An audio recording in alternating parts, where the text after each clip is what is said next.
Salutations à tous et à toutes. Aujourd'hui, on se retrouve dans une nouvelle vidéo où on verra le théorème de Gauss.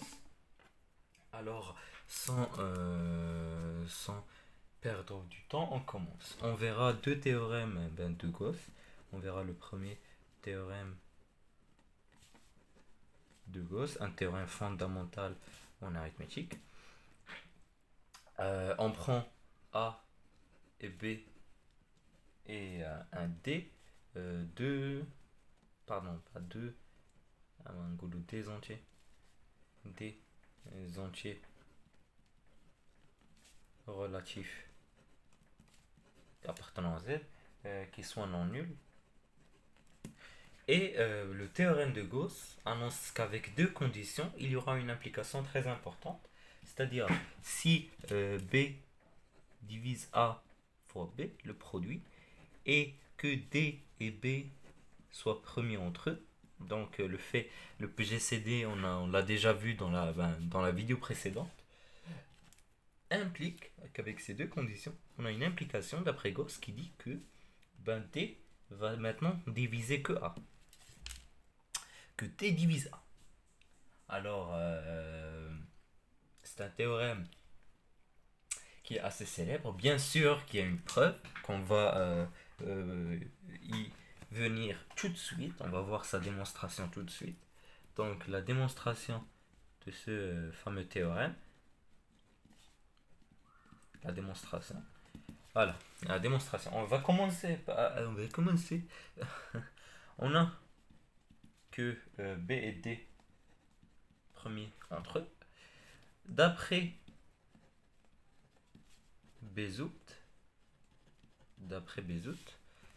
si B et D premiers entre eux, alors il existe, d'après le théorème de Bézout, il existe U et V appartenant à Z carré, tel que B fois U plus D fois V soit égal à 1.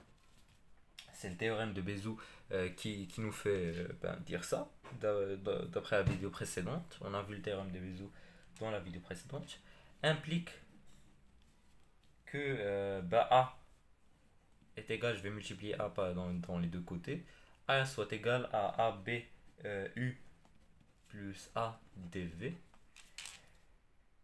Comme D divise A fois B d'après le théorème, donc il existe un cas appartenant à Z, tel que définition de la divisibilité, la première vidéo de la là, que A et B soit égal à K fois D. D'où, on continue, A est égal à pas A, on va remplacer, K D U plus ADV, on va factoriser ici par T, facteur de KU plus AV, voilà, donc T, parce que Hedda appartient à Z, si Hedda appartient à Z, alors D divise A. Et voilà pour la démonstration du fameux théorème de Gauss. Mais à de la condition, mais c'est nécessaire et très important, c'est de la condition. Parce que l'ima canouche مثلا 12 divise 9 fois 8. ولكن 12 ne divise ni 9 ni 8. Donc la condition doit être très importante. Bêche le théorème de Gauss. Le deuxième théorème de Gauss.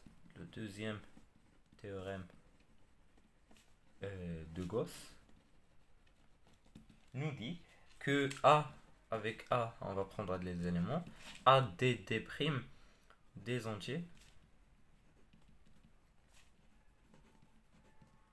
relatifs non nuls, c'est-à-dire appartenant à Z étoile.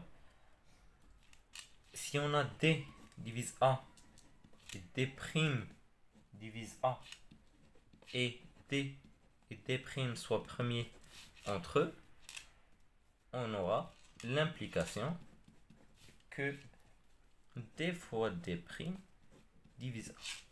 Donc, c'est un théorème très important, c'est le théorème de Gauss numéro 2. Pour sa démonstration, on va faire aussi sa démonstration. On va réécrire les conditions, c'est-à-dire on a D divise A et D' divise A. Donc, il existe, on va prendre alpha et bêta appartenant à Z au carré, tel que A est égal à alpha fois D et A est égal à bêta fois D'. Donc, implique qu'il y aura égalité entre les deux, c'est-à-dire que alpha D sera égal à bêta D'. Donc, implique donc que D, je vais choisir D, je peux choisir D' et aller avec le même raisonnement. J'ai choisi D, divise B D', et comme D et D' premiers entre eux, D et D' premiers entre eux, alors on va utiliser le premier théorème de Gauss qui dit que si D et D' soient premiers entre eux, alors D divise bêta. C'est comme D en X bois, d'après le théorème de Gauss numéro 1,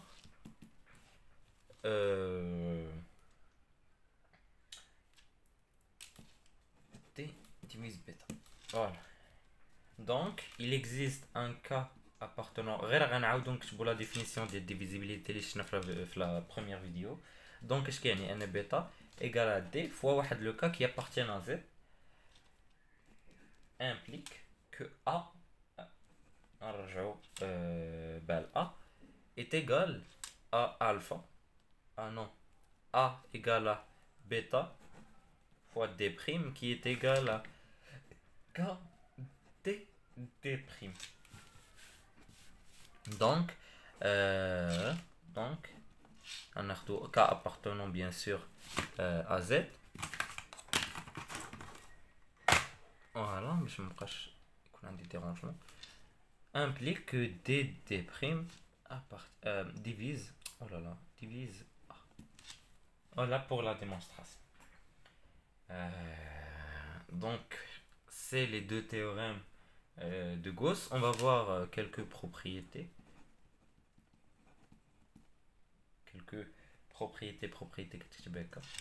Voilà. Si C fois A congru, donc la congruence, CB modulo N. Donc si vous avez encore du mal avec la congruence, je vous conseille de voir ma deuxième vidéo qui s'est portée sur la congruence. C'est une idée simple, hein. Ça veut dire juste que N divise CA moins CB, c'est tout. Et c'est le PGCD de CN. Donc ça veut dire que CN sont premiers entre eux, vu que leur PGCD égale à 1. Donc, les deux conditions impliquent que A est congru à B modulo 1. Donc, mais vraiment, CA congru à CB modulo N et C avec N soit premier, alors A congru à B modulo N. Donc, tu regardes le gros, ça. غتمشيو وتكتبوا هاد لا كونغرونس واحد لا فاصون ديال ديفيزيبيليتي غتفهموها.